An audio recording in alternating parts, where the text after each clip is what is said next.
بسم الله الرحمن الرحيم. الحمد لله نحمده ونستعينه ونستغفره ونعوذ بالله من شرور أنفسنا ومن سيئات أعمالنا. من يهد الله فهو المهتد ومن يضلل فلن تجد له وليا مرشدا. وأشهد أن لا إله إلا الله وحده لا شريك له وأشهد أن محمدا عبده ورسوله. أما بعد, السلام عليكم ورحمة الله وبركاته. Mga kapatid sa Islam, kung mayroon mang tao na nagmamahal o higit sa nagmamahal sa umma na ito ng umma ng Propeta Muhammad sallallahu alaihi wasallam, ay wala nang makakahigit pa kaysa kay Propeta Muhammad sallallahu alaihi wasallam. At papaanong hindi mahalin ng Propeta Muhammad sallallahu alaihi wasallam ang umma na ito, samantalang ang pangunahing dahilan kung bakit pinababa o di kaya kung bakit hinirang na propeta ng Allah subhanahu wa ta'ala si Propeta Muhammad sallallahu alaihi wasallam upang kanyang kahabagan at upang kanyang mahalin ang umma na ito na umma ng Propeta Muhammad sallallahu alaihi wasallam. Sinabi ng Allah subhanahu wa ta'ala, وَمَا أَرْسَلْنَاكَ إِلَّا رَحْمَةً لِلْعَالَمِينَ. Ang kahulugan, at hindi ka namin isinugo o Muhammad sallallahu alaihi wasallam illa rahmatan lil alamin, maliban na lamang sa habag para sa mga alamin, sa mga tao at na mga jin at lahat ng mga nilalang. Ganun din sinabi ng Propeta Muhammad sallallahu alaihi wasallam, inni lam ub'ath la'anan wa innama bu'ithtu rahmatan. Al hadith rawahu Muslim. Hindi ako isinugo ng Allah subhanahu wa ta'ala upang magmura sa mga tao, bagkus ako isinugo ng Allah subhanahu wa ta'ala bilang habag at bilang awa sa sangkatauhan. Napapanahon mga kapatid sa Islam na dapat nating malaman ang awa at pagmamahal sa atin ng Rasul sallallahu alaihi wasallam, bagkus ang mga sakripisyo sa atin ng Rasul sallallahu alaihi wasallam, upang sa gayon malaman natin kung gaano din natin ito suklian sa pamagitan ng pagmamahal sa Propeta Muhammad sallallahu alaihi wasallam. Ang Rasul sallallahu alaihi wasallam ay nasaktan sa Makkah mula sa kamay ng mga Quraysh nang kanilang malaman na ang kanilang pamangkin o ang kanilang kamag-anak na si Propeta Muhammad sallallahu alaihi wasallam ay nananawagan sa tauhid. Ang Rasul sallallahu alaihi wasallam ay nasaktan sa Taif nang siya ay umakyat sa Taif para magsagawa ng da'wah sa Banu Thaqif. Instead na yakapin nilang Islam, ay pinagbabato nila ang mahal na Propeta Muhammad sallallahu alaihi wasallam. Ang Rasul sallallahu alaihi wasallam ay dumalo sa maraming mga ghazawat, maraming mga pagdirigma mula sa Ghazwat Uhud, Ghazwat Badr at iba pang mga ghazawat at iba pang mga digmaan liajli ummatihi sallallahu alaihi wasallam, sa ngalan ng kanyang ummah, upang maiparating lamang ang mensahe ng Islam sa mga sahaba, sa mga tabi'in at sa mga tabi'in at upang dumating sa atin ang Islam. At heto na nga, alhamdulillah, maging sa Pilipinas, subhanallah, kalayo-layo ng Pilipinas, ay dumating ang risala, ang mensahe ng Rasul sallallahu alaihi wasallam. Kung hindi nang dahil sa awa at rahma ng Rasul sallallahu alaihi wasallam sa atin, kung hindi nang dahil sa pagtitiis at pagsabar ng Rasul sallallahu alaihi wasallam mula sa mga pananakit sa kanya, marahil ay hindi dumating sa Pilipinas ang Islam sallallahu alaihi wasallam.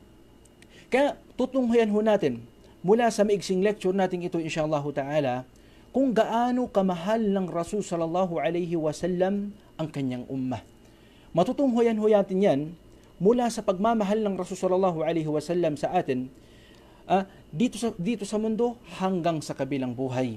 Mahal tayo ng Rasul sallallahu alaihi wasallam habang andito pa lamang tayo sa mundo, at mahal din tayo ng Rasul sallallahu alaihi wasallam hanggang sa kabilang buhay. Magbigay ho tayo ng ilang mga halimbawa, mga mahal namin mga kapatid. Halimbawa na lamang mula sa pagsasabatas ng anumang mga batas sa Islam, ay pinagaan sa atin ng Rasul sallallahu alaihi wasallam ang lahat. At syempre ito yung mula sa utos ng Allah subhanahu wa ta'ala, at ito din ay isinuutos ng ating mahal na Propeta sallallahu alaihi wasallam. Ang tinutukoy ho natin ay ang pagpapagaan sa kautusan ng Islam bilang rahmah at bilang habag sa ummah ng Rasul sallallahu alaihi wasallam. Hindi ho tayo inihalin tulad ng Rasul sallallahu alaihi wasallam sa mga Yahud na kung saan ay pinahirapan sila ng Allah subhanahu wa ta'ala. Pinahirapan sila ng Allah subhanahu wa ta'ala. Pero sa umma na ito ng Propeta Muhammad sallallahu alaihi wasallam ay madali ang lahat ng ating pagsamba. Pinadali sa atin ng Rasul sallallahu alaihi wasallam. Simulan natin mula sa talata, sinabi ng Allah subhanahu wa ta'ala, وَمَا جَعَلَ عَلَيْكُمْ فِي الدِّينِ مِنْ حَرَجٍ. At kailanman ay hindi ginawa ng Allah subhanahu wa ta'ala sa inyo ang pagpapahirap sa inyong din, ang pagpapahirap sa inyong pagsamba sa Allah subhanahu wa ta'ala. So tunghayan natin kung papaano naman pinadali ng Propeta Muhammad sallallahu alaihi wasallam sa atin ang ating pagsamba sa Allah subhanahu wa ta'ala bilang kanyang pagmamahal sa atin at bilang kanyang habag sa atin ng Rasul sallallahu alaihi wasallam. Ang pinakaunang halimbawa ay mula sa sala. Matutunghayan natin ang habag at awa ng Rasul sallallahu alaihi wasallam sa pamamagitan ng tinataguyod nating dasal ng 5 beses sa loob ng isang araw. Alam ho ba ninyo mga kapatid namin sa Islam, mga malahaming kapatid, alam ho ba ninyo na ang unang utos ng Allah subhanahu wa ta'ala sa Propeta Muhammad sallallahu alaihi wasallam at sa kanyang ummah ay 50 sala, 50 sala sa loob ng isang araw? Alam ho ba ninyo yan, na kung tutuusin ang pangunahing pamamaraan o ang bilang ng ating pagdarasal ay hindi 5 beses sa loob ng isang araw, kundi 50 beses sa loob ng isang araw. Yan ho yung unang kautusan o yan yung utos ng Allah subhanahu wa ta'ala sa mahal nating Propeta Muhammad sallallahu alaihi wasallam nang inangat siya ng Allah subhanahu wa ta'ala sa langit nang siya ay nag-mi'raj. Okay?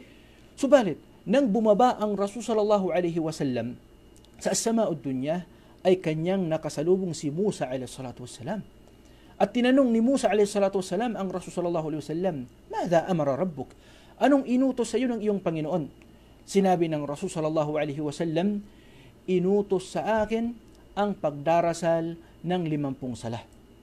Sinabi ni Musa alayhi salatu wassalam, "Hindi yan makakayanan ng iyong ummah kahit bumalik ka sa iyong Panginoon at humingi ka ng tawad.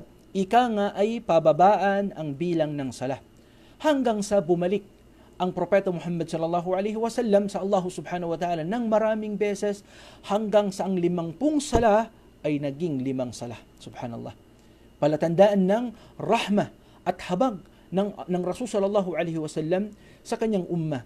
Ganun pa man, ang 5 beses na ating dasal sa loob ng isang araw, alhamdulillah, ang kanyang gantimpala ay katumbas ng 50 dasal. Kabilang din sa mga halimbawa ang mga kapatid namin sa Islam, ang Rasul sallallahu alaihi wasallam ay ipinagbabawal niya ang pagpapahaba ng imam sa kanyang salah. Ito'y pinagbabawal ng Rasul sallallahu alaihi wasallam. Isang lalaki ang nagsumbong sa Rasul sallallahu alaihi wasallam. Sabi niya, "Ya Rasulullah, pinapahuli ko," sabi niya, "o sinasadya kong huling magdasal ng salatul fajr nang dahil sa mahaba ang pagbasa ng imam habang siya ay nagsasala." Nagalit ang Rasul sallallahu alaihi wasallam na galit na hindi niya nagawa noon.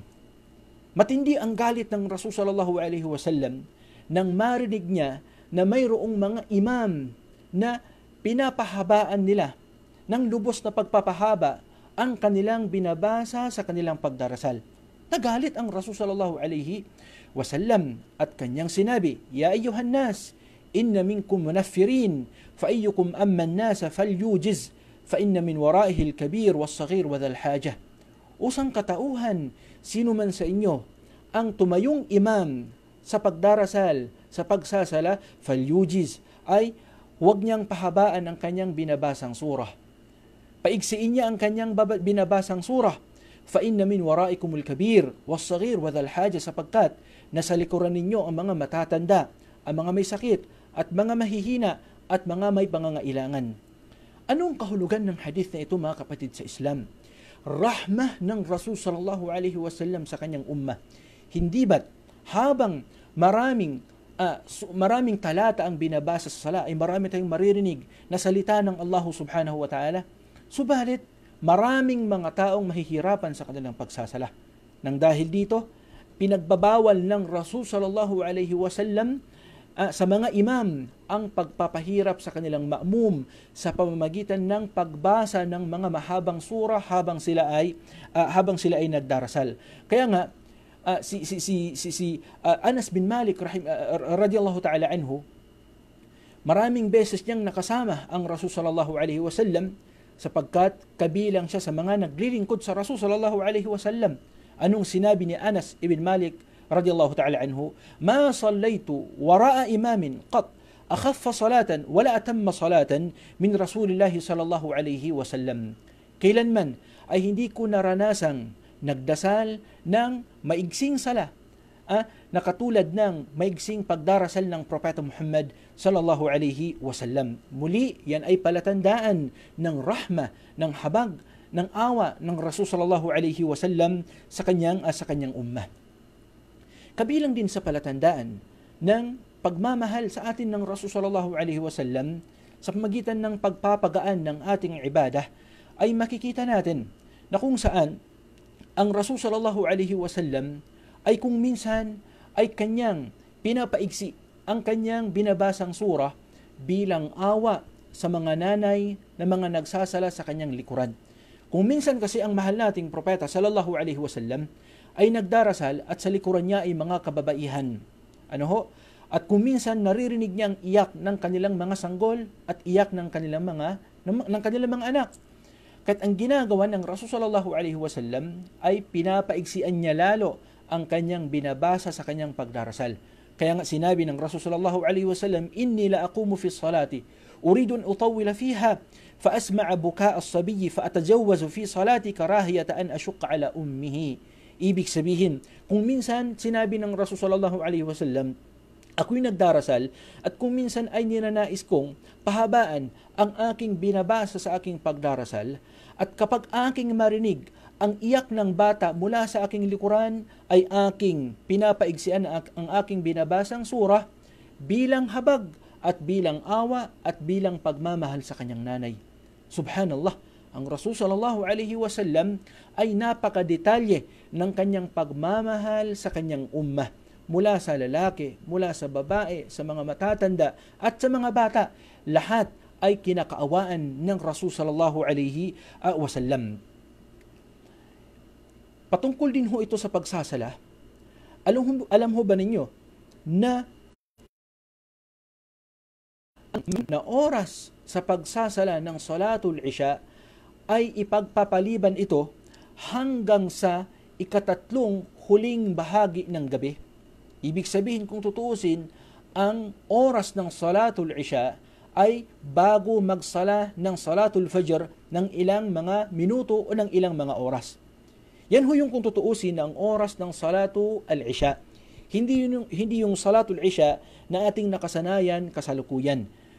Subalit, ano ho ang dahilan kung bakit napaaga ang ating Salatul Isha? Alas 7 pa lamang sa Pilipinas ay nag-aadhan na ng Salatul Isha.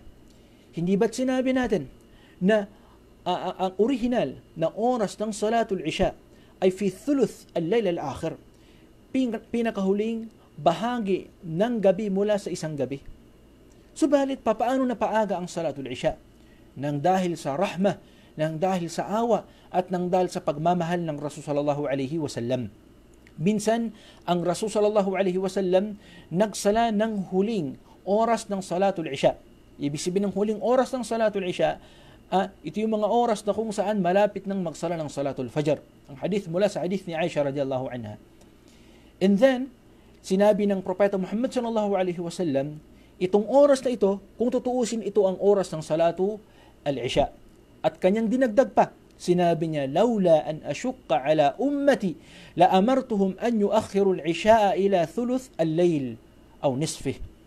Kung hindi lamang sa ako ay naaawa sa aking ummah na marahil sila ay mahihirapan sa kanilang pag-ibada, sa kanilang pagdarasal, ay ipinag-utos ko na sana sa kanila at inobliga ko na sana sa kanila na ipagpapaliban ang pagdarasal ng Salatul Isha sa huling bahagi ng gabi. Pero muli, nang dahil sa awa ng Rasul sallallahu alaihi wasallam sa atin, nang dahil sa pagmamahal ng Rasul sallallahu alaihi wasallam sa atin, nang dahil sa pagmamahal ng Rasul sallallahu alaihi wasallam sa kanyang ummah, ay napaaga ang Salatul Isha. At matutunghayan din natin ang awa ng Rasul sallallahu alaihi wasallam mula naman sa pag-aayuno. Minsan naglakbay ang Rasul sallallahu alaihi wasallam. Naglakbay ang Rasul sallallahu alaihi wasallam at meron siyang nakitang isang taong hinimatay. At ang mga tao naman ay tumungo sa taong hinimatay na iyon habang sila ay nasa buwan ng Ramadan. At nagtanong ang Rasul alaihi wasallam, ano ang nangyari sa lalaki? Bakit siya hinimatay? Bakit siya hinimatay sa buwan ng Ramadan? Sinabi ng mga tao, ang taong ito ay hinimatay ng dahil sa kanyang pag-aayuno. Ibig sabihin, naglakbay siya ng mahabang lugar, mahabang destinasyon, at sa kanyang pagod, sa paglalakbay ay siya ay hinimatay. Ano kaya ang naging reaksyon ng Propeta Muhammad sallallahu alaihi wasallam? Sinabi ng Rasul sallallahu alaihi wasallam, laysa min albirri as-sawmu fi as-safar. Hindi kabilang sa mabuting gawain ang pag-aayuno habang naglalakbay. Muli, isa ito sa mga palatandaan ng pagmamahal ng Rasul sallallahu alaihi wasallam sa kanyang ummah. Imagine mga kapatid sa Islam, ipinahintulot sa mga kababaihang may regla ang hindi mag-ayuno sa buwan ng Ramadan. Bagkus, bawal sa mga kababaihang may regla ang pag-aayuno sa buwan ng Ramadan habang sila ay mayroong regla. At ganoon din naman, ipinahintulot sa mga taong naglalakbay ang pag-break ng kanilang fasting. Maaaring hindi mag-ayuno ang silang mga naglalakbay sa buwan ng Ramadan. Bagkus, ang Rasul sallallahu alaihi wasallam ay nagalit sa taong pinilit niyang mag-ayuno samantalang hindi na makayanan ng kanyang sariling mag-ayuno habang naglalakbay. Nagalit pa nga ang Rasul sallallahu alaihi wasallam nang dahil sa awa ng Rasul sallallahu alaihi wasallam sa kanyang ummah. وَمَا جَعَلَ عَلَيْكُمْ فِي الدِّينِ مِنْ حَرَجٍ لَا يُكَلِّفُ اللَّهُ نَفْسًا إِلَّا وُسْعَهَا. Kaya nga sinabi muli ng Rasul sallallahu alaihi wasallam, لَيْسَ مِنَ الْبِرِّ الصِّيَامُ فِي السَّفَرِ. Ang mga bata, mga kapatid sa Islam, hindi din nakaligtas mula sa awa ng Rasul sallallahu alaihi wasallam. Kabilang sa mga minahal ng Rasul sallallahu alaihi wasallam ay ang mga kabataan. Mga bata, ika nga. Kaya nga kuminsan, kapag kanyang nakasalubong si Ibrahim, ang tinutukoy nating Ibrahim ay ang anak na lalaki ng Propeta Muhammad sallallahu alaihi wasallam at hindi si Propeta Abraham. Okay? So, sa tuwing nakakasalubong niya ang kanyang mahal na anak na si Ibrahim na namatay ng bata pa lamang, sa tuwing nasasalubong niya ang kanyang anak na si Ibrahim ay kanya itong hinahalikan. Awa ng Propeta Muhammad sallallahu alaihi wasallam sa kanyang ummah at awa ng Rasul sallallahu alaihi wasallam sa mga kabataan. At minsan pa ay nangyaring hinalikan ng Rasul sallallahu alaihi wasallam si Al-Hasan at ni si Hussein, pawang mga apo ng Propeta Muhammad sallallahu alaihi wasallam. Hinalikan sila ng Propeta Muhammad sallallahu alaihi wasallam katulad ng kanyang nakasanayan. Muli bilang pagmamahal ng Rasul sallallahu alaihi wasallam sa kanyang mga apo. And then, mayroong isang lalaki na kung saan ang kanyang pangalan ay si Al-Aqra' ibn Habis at-Tamimi ay napatanong sa Propeta Muhammad sallallahu alaihi wasallam. At kanyang sinabi, Ya Rasulullah, inna li 'asharatan min al-walad ma qabbaltu minhum ahada. Ya Rasulullah, alam mo ba na meron akong 10 mga anak? Meron akong 10 mga anak, sabi niya. Subalit kailanman ay hindi ko sila nahalikan. Kailanman ay hindi ko sila nahalikan. Anong sinabi ng Rasul sallallahu alaihi wasallam? Man la yarham la yurham.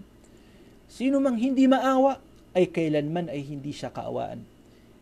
Sa makatwid, ang paghalik ng Rasul sallallahu alaihi wasallam sa kanyang mga apo, bagkus sa kanyang anak, ay palatandaan ng pagmamahal ng Rasul sallallahu alaihi wasallam sa mga bata. So yan ho ang ilan lamang mga kapatid namin sa Islam na mga palatandaan ng pagmamahal ng Rasul sallallahu alaihi wasallam sa umma na ito. Kung ating ipagpatuloy ang usapin tungkol sa pagmamahal ng Rasul sallallahu alaihi wasallam sa umma na ito at dito sa mundo, ay ang pagmamahal na ito ay hindi lamang saklaw sa mga tao, kundi saklaw niya ang pagmamahal para sa mga hayop, para sa mga pananim, at para sa mga halaman, at para sa ano pamang mga nilalang ng Allah subhanahu wa ta'ala. Bakit? وَمَا أَرْسَلْنَاكَ إِلَّا رَحْمَةً لِلْعَالَمِينَ. Pangalawang yugto mga kapatid sa Islam ay ang pagmamahal naman sa atin ng Rasul sallallahu alaihi wasallam sa akhirah. Marahil magbanggit lamang tayo ng dalawang mga palatandaan ng pagmamahal sa atin ng Rasul sallallahu alaihi wasallam sa Yawmu al-Qiyamah. Sa Yawmu al-Qiyamah. At alam ho nating lahat na sa araw ng paghuhukom ay bababa ang araw. Bababa ang araw at lalapit ang mga araw sa sangkatauhan. Ang lahat ay pawisan at ang kanilang pawis ay nakadepende sa kanilang mga kasalanan. At sa panahong iyon, sa oras ng mawqif na ito, mahihirapan ang mga tao nang dahil sa sobrang init at nang dahil sa pagsubok sa kanila ng Allah subhanahu wa ta'ala. Inaabangan nila ang alin? Inaabangan nila ang araw ng paghuhukom. At walang o hindi mangyari ang araw ng paghuhukom maliban na lamang sa pamamagitan ng syafa'ah ng Rasul sallallahu alaihi wasallam. Ganun din naman, sa pamamagitan ng syafa'ah ng Rasul sallallahu alaihi wasallam ay makapasok sa paraiso ang mula sa kanyang ummah sa pamamagitan ng kanyang syafa'ah. At sa pamamagitan din ng kanyang syafa'ah ay makakalabas mula sa impyerno ang mga taong nakapasok sa impyerno mula sa mga Muslimin, mula sa umma ng Rasul sallallahu alaihi wasallam. Maging ang mga taong kung sana ay makapasok sana sila ng impyerno, subalit hihilingin ng Propeta Muhammad sallallahu alaihi wasallam na sana ay hindi sila makapasok sa impyerno. At lahat hong yan ay pagkakalob ng Allah subhanahu wa ta'ala sa mahal nating Propeta sallallahu alaihi wasallam. Subalit bago ang lahat, ang mga tao, pag sinabi nating mga tao, ang lahat ng mga tao ay lalapit sa mga propeta para humiling ng syafa'ah, ng tagapamagitan sa pagitan nila at ng Allah subhanahu wa ta'ala. Naway sila'y makapasok sa paraiso o di kaya naway makalabas mula sa impyerno ang mga taong nakapasok sa impyerno. Kaya't unang-una, lalapit sila kay Propeta Adam alayhi salam. Hihiling ang mga tao ng syafa'ah mula kay Adam alayhi salatu wassalam. Fayaqulun, ishfa' lana ila rabbik. At sasabihin ng mga tao kay Propeta Adam, ishfa' lana ila rabbik. Maari ka bang mamamagitan sa pagitan namin at ng iyong Panginoon o at ng aming Panginoon? Subalit, si Adam alayhi salatu wassalam ay kanyang sasabihin, nafsi, nafsi. Hindi ko kayang mamagitan, subalit tumungo kayo kay Propeta Abraham, kay Ibrahim alayhi salatu wassalam. At gayon din naman, si Ibrahim alayhi salatu wassalam ay mag-i'tidhar. Hindi niya kayang mamamagitan, kahit sasabihin niyang, idhabu ila Musa alayhi salatu wassalam. Tumungo kayo kay Musa alayhi salatu wassalam. At gayon din naman, si Musa alayhi salatu wassalam ay hindi niya kayang magsyafa'ah. Hanggang sa ang mga tao ay lalapit kay Isa alayhi salatu wassalam, si Jesus na anak ni Maria. At ganun din naman, si Isa alayhi salatu wassalam ay hindi niya magawang magsyafa'ah para sa mga tao. Kaya't kanyang imumungkahi na ang mga tao ay lumapit sa Propeta Muhammad sallallahu alaihi wasallam. Hanggang sa ang mga tao ay lalapit sa Propeta Muhammad sallallahu alaihi wasallam at kanilang sasabihin, ishfa' lana rabbak. O Muhammad sallallahu alaihi wasallam, maari ka bang mamamagitan sa pagitan namin at ng iyong Panginoon sa mga araw na ito? Kaya't ang Propeta Muhammad sallallahu alaihi wasallam ay kanyang sasabihin, ana laha, ana laha. Ako ang nararapat dyan, ako ang nararapat dyan. Taliwas sa sinasabi ng mga propetang mga nauna sa kanya o sa mga propetang naunang nilapitan ng mga tao nafsi, nafsi. Ibig sabihin, sarili ko lamang ang kaya kong atupagin. Sarili ko lamang ang kaya kong atupagin. Subalit, ang Rasul sallallahu alaihi wasallam, iba ang kanyang kasagutan. Ana laha, ana laha. Ako ang karapat-dapat na mamamagitan sa pagitan ninyo at ng Allah subhanahu wa ta'ala. Kaya, ang gagawin ng Propeta Muhammad sallallahu alaihi wasallam ay kanyang pupurihin ang Allah subhanahu wa ta'ala ng papuri na kailanman ay hindi niya nagawa, maliban na lamang sa mga oras na yon at maliban na lamang sa mga panahong iyon. Pupurihin niya ang Allah subhanahu wa ta'ala na siyang kataas-taasan. At pagkatapos ito, ang Rasul sallallahu alaihi wasallam ay magpapatira pa. Bilang pagpapakumbaba sa Allah subhanahu wa ta'ala, magpapatira pa ang Propeta Muhammad sallallahu alaihi wasallam bilang kahilingan na kung maaaring ipagkaloob sa kanya ang syafa'ah ng Allah subhanahu wa ta'ala.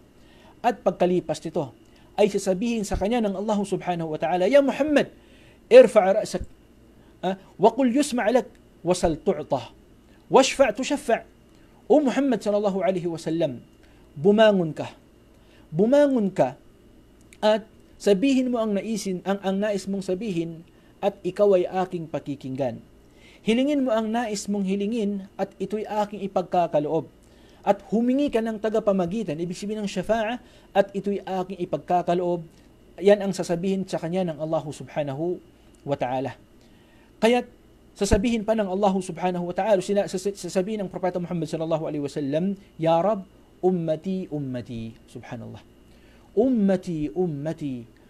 Ang unang naalala ng Propeta Muhammad sallallahu alaihi wasallam sa mga panahong ito, sa araw ng paghukom ay kanyang ummah. Ummati, ummati. Bilang awa, bilang habag ng Rasul sallallahu alaihi wasallam sa kanyang ummah. Ummati, ummati. Intalaq, fa-akhrij man kana fi qalbihi mithqala sha'iratin min iman.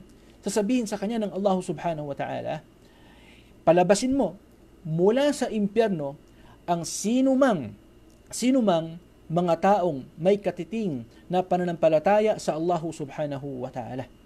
Kaya't gagawin ng Propeta Muhammad sallallahu alaihi wasallam at kaya't sa kanyang pamamagitan, alhamdulillah, ay makalabas ang mga tao mula sa impyerno, mula sa mga muslimin. Sila'y makalabas mula sa impyerno at sila'y makakapasok sa paraiso. Subhanallah, ang awa ng Rasul sallallahu alaihi wasallam ay hindi lamang para sa mga muslimin na mga salihin, kundi pati sa mga umma ng Propeta Muhammad sallallahu alaihi wasallam na nakapasok na sa impyerno, ay patuloy pa rin ang awa sa kanila ng Propeta Muhammad sallallahu alaihi wasallam. Samantalang napaparusahan na sila sa impyerno, patuloy pa rin ang awa sa kanila ng Propeta Muhammad sallallahu alaihi wasallam hanggang sa sila'y tuluyang makalabas mula sa impyerno sallallahu alaihi wasallam. Hanggang sa ito'y uulitin ng Propeta Muhammad sallallahu alaihi wasallam ng 3 beses. Subalit, sa ika-4 na beses na kahilingan ng Propeta Muhammad sallallahu alaihi wasallam, siya ay magsusujud. And then, uutusan ng Allah subhanahu wa ta'ala ang Rasul sallallahu alaihi wasallam na umangat mula sa kanyang pagsujud. Sasabihin sa kanya ng Allah subhanahu wa ta'ala, Sal tu'ta, ishfa' tushaffa', irfa' ra'sak, iangat mo yung ulo at humiling ka ng kahilingan at ito'y aking ipagkakalob sa iyo at mamamagitan ka at ito'y aking ipagkakalob sa iyo. Ano kaya ang kahilingan ng Propeta Muhammad sallallahu alaihi wasallam? Kanyang sasabihin, Ya Rab, idhan li fi man qala la ilaha illallah. Ya Rab, o aking Panginoon, ipahintulot mo sa akin na makalabas mula sa impyerno ang sinumang nagsabi ng la ilaha illallah. Allahu Akbar. Ipahintulot mo sa akin, Ya Rab, na makalabas mula sa impyerno ang sinumang nagsabi ng la ilaha illallah. Hindi na pinili ng Propeta Muhammad sallallahu alaihi wasallam kung alin man sa mga nagsabi ng la ilaha illallah ang kanyang palalabasin mula sa impyerno, mula sa mga salihin, mula sa mga sahaba, mula sa mga tabi'in. Hindi na sila pinili ng Propeta Muhammad sallallahu alaihi wasallam. Ang panghuling kahilingan ng Propeta Muhammad sallallahu alaihi wasallam sa Allah subhanahu wa ta'ala na makalabas mula sa impyerno ang sino mang nakapagsabi ng la ilaha illallah mula sa kanyang ummah. Ano ang kahulugan niyan, mga kapatid sa Islam? Ang kahulugan niyan ay ibig sabihin ang pagmamahal ng Propeta Muhammad sallallahu alaihi wasallam ay hindi lang dito sa mundo, bagkus hanggang sa kabilang buhay. At panghuling palatandaan ng pagmamahal ng Rasul sallallahu alaihi wasallam, mga kapatid sa Islam, at sa pamagitan nito tayo magtatapos mula sa ating lecture. Alam ho ba ninyo na bawat propeta ay pinagkalooban sila ng Allah subhanahu wa ta'ala ng natatanging dua o panalangin na katanggap-tanggap mula sa Allah subhanahu wa ta'ala.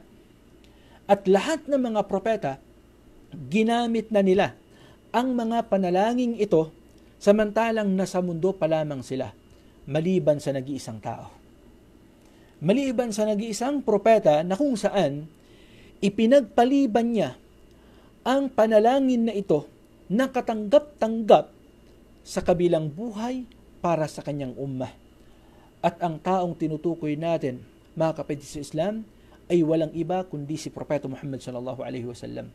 Pakinggan natin ang hadith ng Rasul sallallahu alaihi wasallam. Kanyang sinabi, "Likulli nabiyyin da'wah mustajaba, fata'ajjala kullu nabiyyin da'watah, wa inni ikhtaba'tu da'wati syafa'atan li ummati yawm al-qiyamah." Bawat sugo at propeta ay pinagkalooban ng Allah subhanahu wa ta'ala ng natatanging katanggap-tanggap na dua. At bawat propeta ay kanilang hiniling ang kanilang katanggap-tanggap na kahilingan sa Allah subhanahu wa ta'ala dito sa mundo. Maliban sa akin, sinabi ng Propeta Muhammad sallallahu alaihi wasallam, sapagkat akin itong ipinagpaliban sa kabilang buhay, akin itong pinagpaliban sa yawm al-akhir, akin itong pinagpaliban sa yawm al-qiyamah, syafa'atan li ummati, bilang tagapamagitan sa aking ummah. Alang-alang sa ummah ng Propeta Muhammad sallallahu alaihi wasallam. So tingnan ninyo ang concern ng Propeta Muhammad sallallahu alaihi wasallam sa kanyang ummah. Subalit, ang lecture natin ito, mga kapatid sa Islam, ay walang kabuluhan kung sakaling hindi natin sinuklian ang pagmamahal ng Propeta Muhammad sallallahu alaihi wasallam sa pamamagitan din ng tamang pagmamahal sa kanya. Magiging walang saysay ang pagmamahal sa atin ng Propeta Muhammad sallallahu alaihi wasallam, samantalang tayo naman ay hindi natin siya minahal. So bilang ganti ay kailangang mahalin natin ang Rasul sallallahu alaihi wasallam sa pamamagitan ng pagsunod sa kanya, sa kanyang mga pinag-utos, at sa magitan ng pag-iwas mula sa kanyang mga pinagdepensa sa kanya. Yan ho ikabilang sa pagmamahal sa Propeta Muhammad sallallahu alaihi wasallam. At ang tamang pagmamahal sa Propeta Muhammad sallallahu alaihi wasallam ay higit sa pagmamahal natin sa ating sarili, sa ating mga magulang, sa mga anak, at sa mga asawa. Yan ang tamang pagmamahal sa Propeta Muhammad sallallahu alaihi wasallam.